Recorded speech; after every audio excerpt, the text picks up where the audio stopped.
منظور پښتين سره واګه خلک چیک شو دا په دغه اوس چیک شو دا چې د پښتون بقا غوړي د پښتون حق غوړي د پښتون د پرامن غوړي د پورا پښتين په وکاوله د پورا منظور پښتين امیر سمات خان اور سره د ډېر ملګری علي وزیر مو سره ډېر کم زوینه پته شو دا غیرتی سړی دا اغشتانه ودی دې مرا د خلک جمع کړو زه د پښتنو قوم ته خراج تحسین پیش کوم چې د یو وړي کې په سر باندې تو څنګه وروتل وستا واوی منظور پښتین وی چې مو د حاجی میرزا علي خان په قدم باندې قدم کښېږ دو حضور روان شلو و دا سمات خان د ډېر وخت نه وینو چې ګرویک ته روان وي ور سره دوه پنځه ملګري رواني میر خپل اتلې میشتو سه د حاجی میرزا علي خان په نقشه قدم باندې وسی دا د جرنیل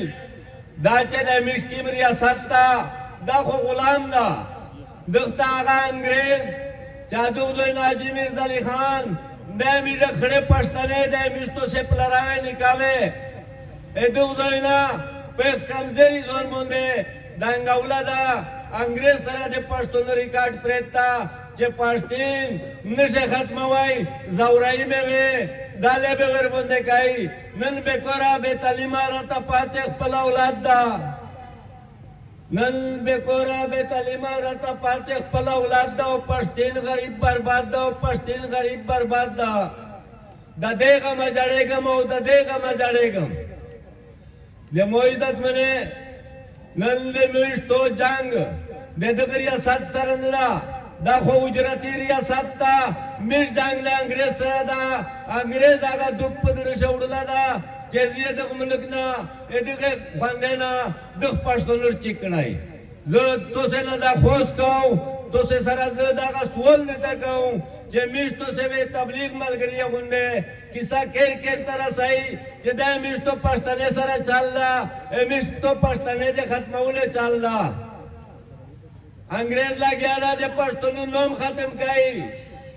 پښتون نه خپل تاریخ ختم کړه دا د ټیم ډېر نو خو دا ټیم داګه سه دا چې ډېر نازک غونډه ټیم دا خبره مې نه کوله خو چې یو ویلو ارچیک شلو اس وځو په اخري په د شهر باندې دا خپل خبره ختمو چې حالات کبھی نن بیا تک زده انقلاب حالات کبھی نن بیا تک زده انقلاب اور راځي چې راوچته کو جذبه د انقلاب و هوا د